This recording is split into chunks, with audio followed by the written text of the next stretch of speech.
Commander Trill's four arms moved in perfect synchronization as he pointed to various holoprojections floating around the Galactic Council Military Academy's lecture hall. His iridescent scales shimmered with what Lieutenant Maxine Chen had learned to recognize as smug satisfaction. The alien instructor was, once again, explaining the proper way to conduct military operations. And thus, as we can observe from the Battle of Rigel VII, the human approach of Trill's secondary breathing holes flared in what passed for a sneer among his species winging it resulted in an unnecessary expenditure of resources and potential risk to personnel.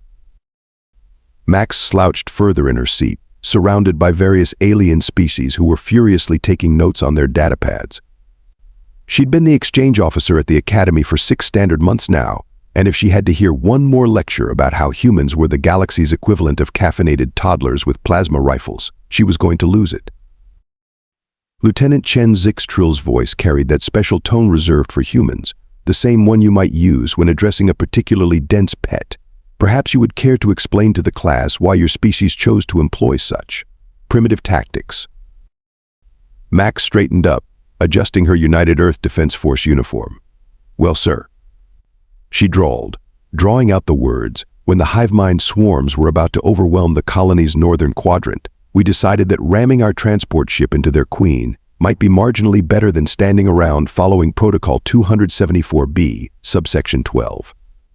Paragraph 3 about proper fleet formation during a Class 4 invasion. A collective gasp arose from the alien cadets.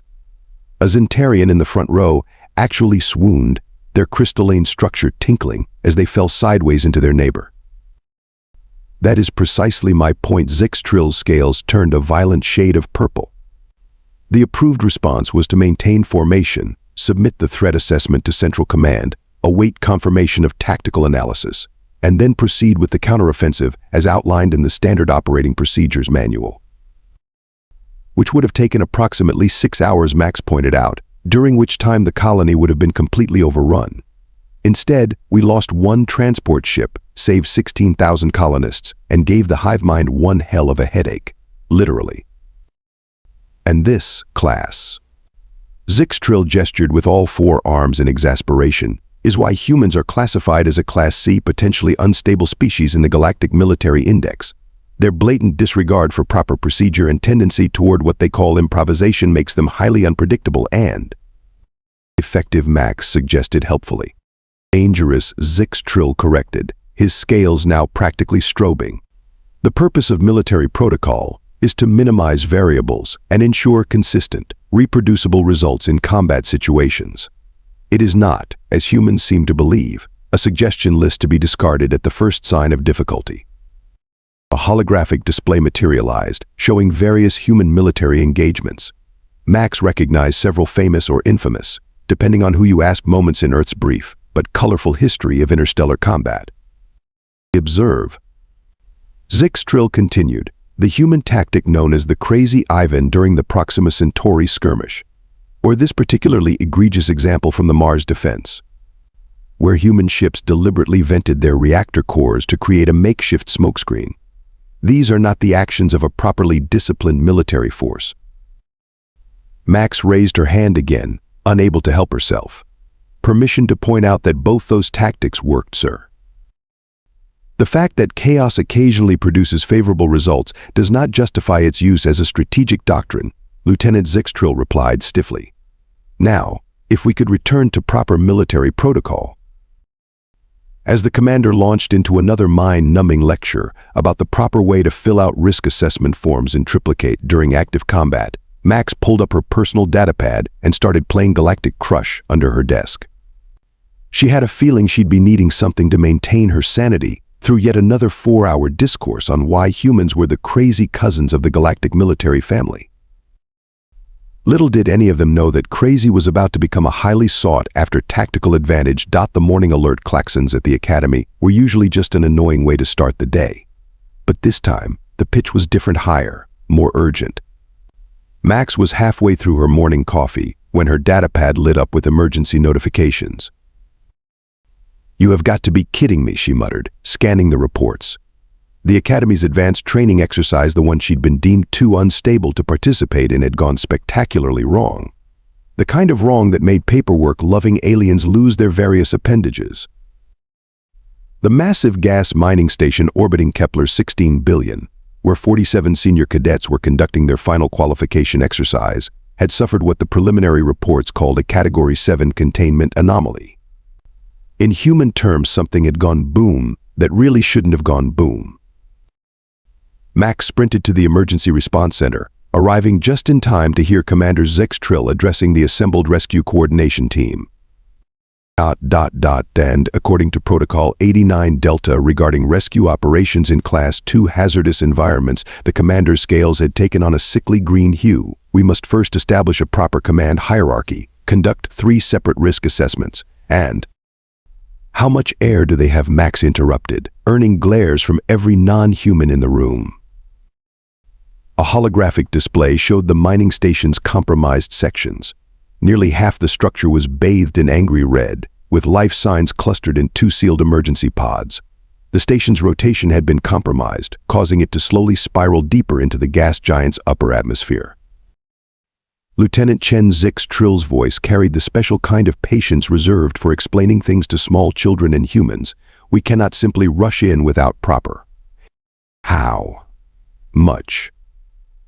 Air Max enunciated each word like a separate sentence. A Valaxian technician consulted their displays. The emergency pods are rated for 4 standard hours of life support at full capacity. With 47 cadets split between them, they did some quick calculations. Approximately 3 hours remaining. Right, Max pulled up the station schematics on her datapad, so we have 3 hours to get them out before they suffocate. Good to know. The approved rescue protocol for this situation requires a minimum of 12 standard hours, one of the council representatives announced. We must first stabilize the station's orbit, conduct structural integrity analysis, establish safe approach vectors. They'll be dead in 3 hours, Max pointed out. Then they will have died following proper procedure, the council representative replied solemnly. The room fell silent. Max looked around at the assembled aliens, all of whom seemed perfectly comfortable with sacrificing 47 cadets to the god of bureaucracy. She felt a headache coming on. Okay, look, she pulled up an alternative rescue plan she'd already started sketching out. We have 3 Mark 7 rescue pods in the hangar. They're rated for gas giant conditions. We can modify them with additional shield generators from the training simulators, drop in from above the station's rotation, and... Absolutely not. Zix's scales were now cycling through colors faster than a malfunctioning disco ball. Those pods are not certified for this specific type of rescue operation. The paperwork alone would take 6 hours to process. We're talking about actual lives here. Max slammed her hand on the console. Real people with families who are probably sitting in those pods right now filling out their final performance evaluations because that's what the protocol demands. Lieutenant Chen, the council representative's voice could have frozen hydrogen. May I remind you that you are here as an observer only. Your species' tendency toward reckless action is precisely why you were not included in the training exercise to begin with. Max watched the holographic display, where the station's spiral was becoming more pronounced. The structural integrity readings were dropping steadily. Even if they somehow stretched the pod's air supply, the whole thing would break apart in less than 4 hours. She took a deep breath and tried one last time. Commander, representatives, honored colleagues. I understand the importance of protocol. But right now we have 47 young officers about to die because we're afraid to try something unconventional. There's a human saying rules are made to be broken. That, Zix replied, is precisely why your species cannot be trusted with rescue operations of this magnitude. Now, if you'll excuse me, I need to begin filling out the preliminary paperwork for the Level 1 Emergency Response Initiative. Max watched as the alien officials dispersed to their various stations, each beginning to meticulously document their part in what would ultimately be a very well-organized tragedy. The holographic display continued its countdown. 2 hours, 54 minutes of air remaining. She looked at her datapad, then at the hangar schematics, then at the back of Commander Zix's retreating form. A plan, a wonderfully stupid, incredibly human plan, began to form in her mind. Well, she muttered to herself, already heading toward the hangar. I guess this is why they put court-martial procedures in the manual too. Her datapad buzzed with an incoming message from home. It was an old video clip her brother had sent her, showing their childhood dog being scolded for stealing food. The dog looked guilty, but still had crumbs all over its face. The caption read, "Better to ask forgiveness than permission, right sis?" Max grinned. Sometimes the universe had a sense of humor about these things. She began sending encrypted messages to the few other humans stationed at the academy. If she was going to pull this off, she'd need a team crazy enough to help her break every single regulation in the book. And humans, as Commander Zextrill so loved to point out, were very good at breaking rules. The experimental rescue pod sat in its maintenance bay like a giant metal egg with delusions of grandeur. Max approached it with the casual stride of someone who definitely had authorization to be there, nodding to the security drones as she passed. The access panel blinked red, then green as she applied the security bypass chip she'd borrowed from the Academy's systems office during their last poker night. "Either I'm getting better at this, or they really need to upgrade their security," she muttered, climbing into the pod's cockpit. Both came a voice from behind her. Definitely both. Max spun around to find Dr. Raj MacGyver Patel grinning at her, his arms full of what looked like half the engineering lab's inventory. The Indian engineer had earned his nickname by once rebuilding a quantum drive using nothing but spare parts and something he swore was just really strong tape. "I got your message," he said, dumping the equipment inside the pod. "Something about needing to do something incredibly stupid and potentially fatal." "That's an extremely accurate summary. Yes." "Wonderful. I was getting bored anyway. Did you know they made me fill out 3 different forms just to replace a light bulb yesterday?" A heavy thud from above made them both look up. Master Sergeant Diego Loco Ramirez was hanging upside down from the maintenance gantry, his signature aviator sunglasses somehow still perfectly in place. "You started the party without me," he dropped down with the grace of someone who jumped out of far too many perfectly good spacecraft. "I'm hurt, Max, really hurt." "You're just in time," Max assured him. "We're about to steal some experimental equipment and break about 50 regulations." "Only 50," came a fourth voice. Dr. Yuki Patch Tanaka emerged from behind the pod, already wearing her emergency medical gear. "You're losing your touch, Chen." Max looked at her assembled team, the crazy engineer, the adrenaline junkie Perescu, and the combat medic who'd once performed surgery in 0G during a firefight. In other words, the perfect human crew. "All right," she began. "Here's the short version. Lieutenant Chen." Commander Zextrill's voice echoed through the hangar, his scales now flashing like a malfunctioning Christmas tree. Behind him, a small crowd of alien officials watched in horror as the humans continued loading equipment into the pod. "Step away from that experimental vessel immediately," he ordered. "This is a direct violation of protocols." Actually, Raj interrupted. Not looking up from the panel he was rewiring, "I calculated that we're violating approximately 123 protocols. A new personal best. 124, if you count the fact that I'm wearing non-regulation socks," Diego added helpfully. Zextrill's secondary breathing holes were working overtime. This is precisely the kind of reckless behavior that might save 47 lives, Yuki suggested, organizing her medical supplies with military precision. "Because last time I checked, those cadets have about 2 hours of air left." "The proper rescue protocols. We'll get them all killed," Max finished. She faced the commander directly. "Look, you can either help us or try to stop us. But fair warning, humans are really good at not being stopped. This is madness. That pod hasn't even been certified for atmospheric operations." "Already fixed that," Raj called out, head buried in an access panel. "Also made it about 30% faster. Turns out all these safety limiters were really just suggestions." The crowd of alien officials gasped in unison. A Zentarian actually crystallized themselves in shock. "If you do this," Zextrill warned, "you'll all face court-martial." "Can't court-martial us if we're dead," Diego sang out cheerfully, checking his rescue harness. "And if we succeed," Max added. Well, then you'll have to explain why following protocols would have killed 47 cadets while breaking them saved them. The commander's scales settled into a defeated gray. You're absolutely determined to do this, aren't you?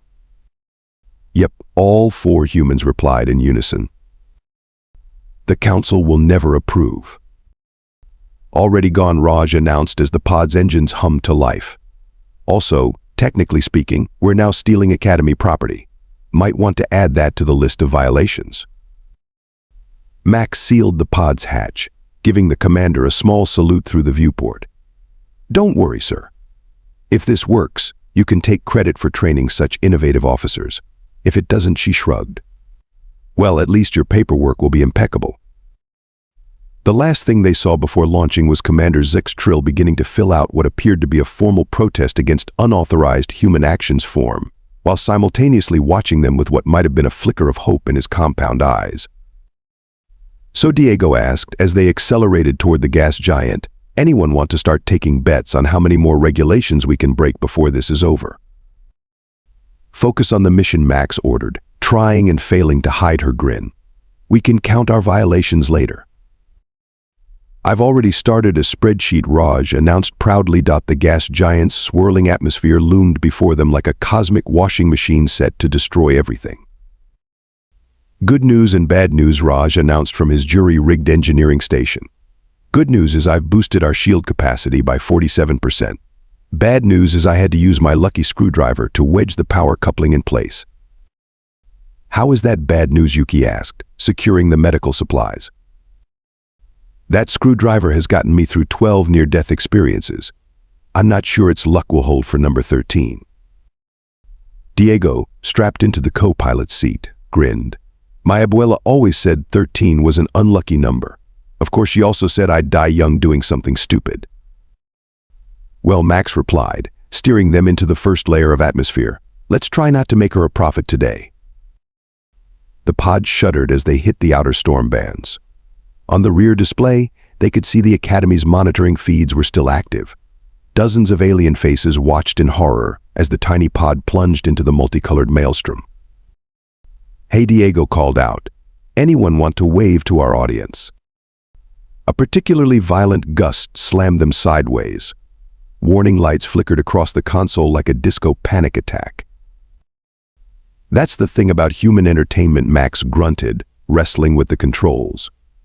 The audience loves a good show, holy mother of. She yanked the pod into a barrel roll as a lightning bolt the size of Manhattan sizzled past them. Minor shield fluctuation, Raj reported cheerfully, now hanging upside down to reach a damaged panel. Also, is anyone else's hair standing on end? Because mine's doing some interesting things right now. Focus, people, Max ordered. We've got about 40 minutes before those pods run out of air. Raj, what's our status? Well, if you ignore all the red warning lights, which I recommend, we're only mostly doomed instead of completely doomed. The good news is I've rerouted power from the coffee maker to boost our sensors. You monster, Diego muttered. The pod dived deeper into the atmosphere. Outside, the storms painted apocalyptic artwork across their viewports. The mining station's distress beacon pulsed weakly through the chaos, growing stronger as they descended. On the monitoring feed, they could see the alien observers' expressions shifting from horror to something else. Fascination, admiration. The kind of morbid curiosity that makes people slow down to look at traffic accidents. Guys, Yuki called out. The station's structural integrity is failing faster than predicted. We've got maybe 20 minutes before it breaks apart. Raj, Max asked. I can give you more speed, but we'll lose shields. How long would we last without shields? About 30 seconds. After that, we'd be a very interesting cloud of rapidly expanding particles. Perfect. That's 25 more seconds than we need.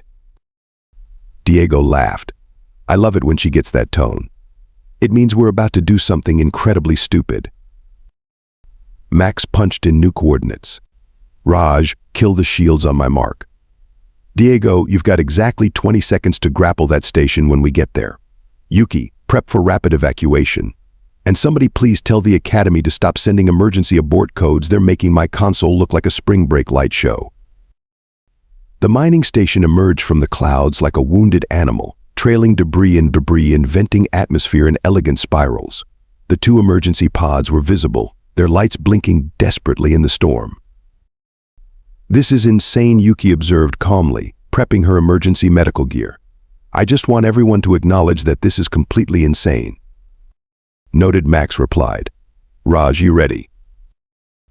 "No, but that's never stopped us before." Shields dropping in 3, 2, 1. The pod's protective field vanished. Immediately, the hull temperature began to rise as the gas giant's atmosphere tried its best to reduce them to their component atoms. "Now, Diego." The rescue specialist fired their grappling system. The magnetic tether shot out, connecting with the station's hull with a clang they felt through their bones. "Gotcha," Diego crowed, reeling us in. "Also, is anyone else's seat melting?" 15 seconds, Raj shouted over the groaning hull. Max fired the pod's thrusters, using the tether as a pivot point to swing them around to the emergency pods. The maneuver would have been impossible with shields and probably killed anyone trying it without them. 10 seconds. The docking collar extended, searching for a seal with the first emergency pod. 5 seconds. Come on, Max muttered. 2 seconds. With a hiss of equalizing pressure, they made contact. Through the viewport, they could see the wide eyes of the alien cadets inside. "Shields back online," Raj announced triumphantly, his lucky screwdriver now apparently wedged somewhere vital. "And we're only on fire in 3 places." "Diego, start evacuation," Max ordered. "Yuki, triage as they come through. Raj, put out those fires." The alien cadets moved with shocked efficiency, probably too stunned by their rescue to remember proper evacuation protocols. On the Academy feed, the observers were absolutely silent, watching as the humans executed their impossible rescue with the precision of practiced chaos. "First pod clear," Diego announced. "Moving to second, slight problem." The station groaned, twisting in the storm. The second pod was now slightly out of reach. "Raj," Max asked. Way ahead of you, the engineer was already ripping out what looked like important parts of their own pod. "Remember that weird alien tennis game they tried to teach us?" "You're not serious." "I've turned our backup gravity plating into a makeshift tractor beam. We've got one shot to grab them." Max looked at their fuel reserves, then at the rapidly deteriorating station, then at Raj's improvised device that was definitely going to void their warranty. "Diego, take the controls. Raj, do it. Yuki, stand by with the medical kit." The ship shuddered as Raj activated his device. The second pod lurched toward them like a drunk penguin trying to dance, but the seal was good. The remaining cadets piled through. Everyone in Max shouted. A chorus of affirmative chirps, clicks, and whistles answered. "Raj, get us out of here." About that, the engineer looked up from his station, his hair still defying gravity. "Remember how I said we were only on fire in 3 places?" "Yeah. Make that everywhere. But on the bright side, we've definitely set a new record for regulatory violations." Max turned to their wide-eyed passengers. "Welcome aboard the HMS Bad Decision. Please keep your appendages inside the vehicle, and remember, screaming is perfectly normal during human rescue operations." With a final groan of protest, their overloaded pod turned toward the upper atmosphere, leaving the doomed station to its fate in the clouds below. Behind them, the Academy feed showed Commander Zextrill watching with what might have been a smile, though he'd probably deny it later in the official report. So Raj announced with the calm of someone who'd accepted their impending doom, "Our engines are completely fried, life support is failing, and we're carrying about twice our rated capacity." The overcrowded rescue pod groaned, as if to emphasize his point. 47 alien cadets were crammed into every available space, creating a bizarre modern art piece of limbs, tentacles, and crystalline appendages. Standard protocol for engine failure above a gas giant is to one of the cadets began. If you say submit Form 27B, I will personally eject you into that storm, Diego interrupted. Max studied their trajectory display. They were rising, but not fast enough to escape the gas giant's gravitational pull. Below them, the mining station finally succumbed to the atmosphere, breaking apart in a spectacular light show. Option, she asked. Well, Raj replied, fiddling with his now very bent lucky screwdriver. We could try something completely insane that violates every law of physics and common sense. Perfect. What did you have in mind? He pointed to the remains of the station below. That's about to create a massive thermal updraft, if we time it right. You want to surf an explosion? Yuki asked incredulously. Through a gas giant's atmosphere? In an overloaded rescue pod? Actually, one of the braver cadets spoke up. According to the Manual of Astronomical Phenomena, Section 47, Paragraph 12, such an action would be classified as Surf's up. Diego yanked the controls, pointing them straight down. The alien cadets screamed in perfect harmony as the pod plummeted toward the expanding fireball. On the Academy feed, Commander Zix had apparently fainted. Raj, Max called out, tell me you can keep us in one piece. Probably not, but it'll be spectacular either way. The explosion from the station's core hit them like a cosmic fist, superheated gases throwing them upward with terrifying force. Warning systems gave up trying to list individual failures and just started playing funeral music. We're all going to die! Screamed a gelatinous cadet. Technically, yes, eventually, Rager shouted back cheerfully, sparks flying from his console. The pod rocketed through the upper atmosphere, trailing pieces of its outer hull, but they were climbing, riding the massive thermal wave like the world's most dangerous surfboard. With a final thunderous boom, they broke free of the gas giant's atmosphere. The sudden silence was deafening. Status report? Max asked, trying to stop her hands from shaking. We're alive, Yuki confirmed, looking around at their shell-shocked passengers. Somehow. That, announced one of the cadets with something like awe, was the most horrifically beautiful violation of safety protocols I've ever witnessed. On the Academy feed, they could see the gathered aliens erupting in unprecedented displays of emotion. Commander Zix, having regained consciousness, was actually applauding. Well, Max grinned, setting course for home. Wait until they see how we're going to land this thing. 1 week later, Max stood at attention in the Academy's main auditorium, trying not to smirk as Commander Zix addressed the assembled students and faculty. His scales had finally settled on a pleasant shade of blue-green that suggested resigned acceptance.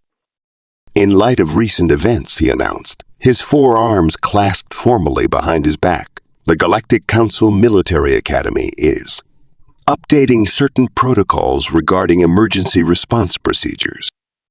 Max caught Raj's eye in the crowd. The engineer was still nursing a bandaged hand from where his lucky screwdriver had finally betrayed him during landing.